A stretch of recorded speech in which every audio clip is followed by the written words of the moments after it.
Hi, so today we want to talk about derivatives of bases other than e. And up here at the top, I've kind of written what our general derivative rules are for these. So let's let a be a positive real number where a cannot equal 1, and u is a differentiable function of x. Well, here, the derivative of a to the x is just the natural log of a times a to the x. The derivative of a to the u, this is basically the same thing, is the natural log of a times a to the u times the derivative of u, and I think that kind of makes sense if you look at this one as well. The log base a of x is the derivative of that is 1 over the natural log of a times x, and log base a of u is 1 over the natural log of a times u times the derivative of u. And again, I think that kind of makes sense, and hopefully you're kind of getting an idea with the derivatives we've been dealing with and what you actually need to take the derivative of. So let's actually go through some examples here and find some actual derivatives. So for letter A here, we want to find the derivative of y is equal to 3 to the x. And we're going to look at our laws of derivatives that we have up here. So y prime is going to be equal to, well, I just have to the x here, so I'm going to have the natural log of 3 times 3 to the x. And that's it. That is our whole answer there. Not much else to do.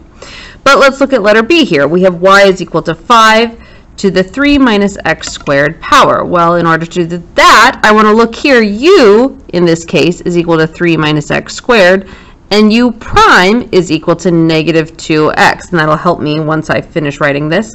So my derivative, y prime, is going to be equal to the natural log of 5 times 5 to the 3 minus x squared power times the derivative of u, which in this case we already found was negative 2x. So hopefully that kind of worked out, made sense for you. Let's go down here and do a few more. We have log base 5 of x, and we want to find the derivative of that. Well, log base 5 of x, our derivative y prime, is just going to be equal to 1 over the natural log of 5 times x. Simple enough. And I should put a multiplication symbol there.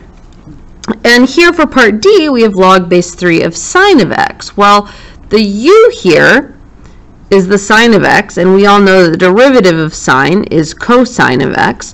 So our derivative y prime is going to be equal to 1 over the natural log of 3, because we have base 3, times u, and in our here u was sine of x, times u prime.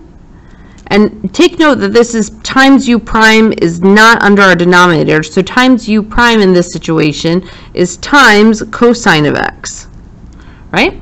So now we have cosine over sine, which I can rewrite as cotangent of x over the natural log of 3. And that's a good final answer for us. If you can still see that, there you go. And let's do one more, one a little more complicated. Why not? Life is for living. So here we have, oh, I forgot to put my y equals. Well, this is y equals log base 2 of the cubed root of 2x plus 1. Well, here u is equal to 2x plus 1 to the 1/3 power. And u prime is going to equal, well, I have to do some chain rule, 1/3 times 2x plus 1 to the negative 2/3 power. And I'm just going to leave it like that. I guess if you really wanted, oh, times 2. I can't believe I almost forgot that. If you want to rewrite it, you can have 2 over 3 times 2x plus 1 to the 2/3 power. Same thing. So let's find our derivative now. Well, y prime is going to be equal to 1 over the natural log of 2 times the cubed root of, where am I at here? Times the cubed root of 2x plus 1. Times, I really didn't leave myself very good room here, but this is times 2 over 3 times 2x plus 1 to the 2/3. Hopefully you can see that these terms here, this and this, are being multiplied. And I have more room down here, so I really should have been smarter about this. But our final answer is going to be 2 over 3 times the natural log of 2 times, here I've got 2/3 power times 1/3 power, so I'm just going to end up with 2x plus 1. And that's simplified. Yes, you should be simplifying your math answers. Life is easier that way. Hopefully all of that was comprehensible and clear. If you have any questions, leave them as a comment in the video, and I look forward to seeing you in class. Goodbye.